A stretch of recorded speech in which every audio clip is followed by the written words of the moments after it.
Thank you, Chairman Hastings. I appreciate you for today's hearing and for including my legislation, H.R. 818, the Healthy Forest Management and Wildfire Protection Act.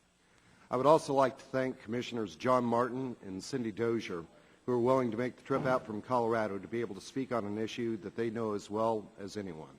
I would also like to thank my fellow members of the Natural Resources Committee and members of the Colorado delegation who have dedicated their time to working with me on this critical piece of legislation. I also think it's important to take a moment to thank our nation's wildland firefighters and first responders. I had the privilege of meeting some of these brave men and women a few weeks ago in Craig, Colorado. I think it's important to acknowledge the efforts of these folks and their colleagues. Regardless of the differences we may have on forest policy, I know that everyone on this committee appreciates their efforts in fighting forest fires and being able to protect property. The bark beetle epidemic, rampant drought, and deteriorating forest health conditions have increased the propensity for devastating wildfires throughout the western United States. According to the National Interagency Fire Center, last year more than 9.3 million acres of land burned. This is an area approximately the size of Rhode Island, Delaware, the District of Columbia, and Massachusetts combined. These fires tragically claimed 13 lives, destroyed more than 2,000 homes, and led to hundreds of millions of dollars in damages. While the bark beetle outbreak and other hazardous forest health conditions have affected state and private lands, hazardous conditions are most often heavily concentrated on federal lands, where there is a lack of active forest management. And this has allowed the epidemic to be able to spread to catastrophic levels. Of the 6.6 million acres infested by the mountain pine beetle in Colorado, over 4 million acres, an area larger than Connecticut, are on federal forest lands. Federal efforts to responsibly manage our forests and prevent the conditions for fires that have raged across Colorado and other western states have hampered an unwieldy and regulatory framework that systematically prevents progress towards healthy forests. H.R. 818 gives greater control to states and communities most directly affected by these conditions and provides a pathway for comprehensive landscape-level planning with a local emphasis.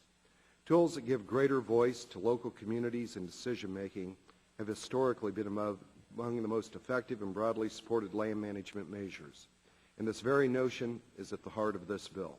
The community-centric focus for this legislation builds on the bipartisan Healthy Forest Restoration Act of 2003 by empowering states, counties, and tribes to have a more active role in addressing these emergency circumstances. We can proactively manage our forests, reduce future destruction from wildfires, and safeguard water supplies and species habitat and promote healthy natural environments. Using the tools of the Healthy Forest Restoration Act, which have proven to be effective, the Healthy Forest Management and Wildfire Prevention Act can help reduce the cost imposed on taxpayers due to litigation, expedite emergency mitigation procedures, and restore our forests before they go up in flames, when the costs are far greater. H.R. 818 prioritizes conservation and will help reduce the investment required of taxpayers by making public-private partnerships more feasible. The Healthy Forest Management and Wildfire Prevention Act is the result of years of committee work, meeting with the Forest Service, Bureau of Land Management, and other agencies, meeting with county and state officials and with constituents, as well as congressional hearings on forest management. Everyone we have talked to agreed that more needs to be done to be able to manage our federal forests. This legislation is the outgrowth of that stakeholder engagement. This is further bared out by the groundswell of support that we've received for this legislation from groups on both sides of the political spectrum. This bill allows those who are most directly impacted by wildfire to take proactive measures to be able to address the problems and mitigate the root cause of catastrophic wildfire. The status quo is no longer good enough. The status quo has given us decades of declining forest health. The status quo has given us years of increasing catastrophic wildfire. The status quo puts people, communities, and the ecosystems at risk. It's time to take a stand, and it is time for action. I urge my colleagues to join an already strong coalition of support for this common-sense bill that takes steps to be able to address the critical state of western forests. I'm proud to have the support of a multitude of state and national forester associations, conservation districts, sportsmen's groups, traditional and renewable energy developers, fish and wildlife agencies, and numerous counties across the state of Colorado and elsewhere in the West. And without objection, Mr. Chairman, I'd like to be able to request that we submit their letters of support into the record. Without objection, they'll be part of the record.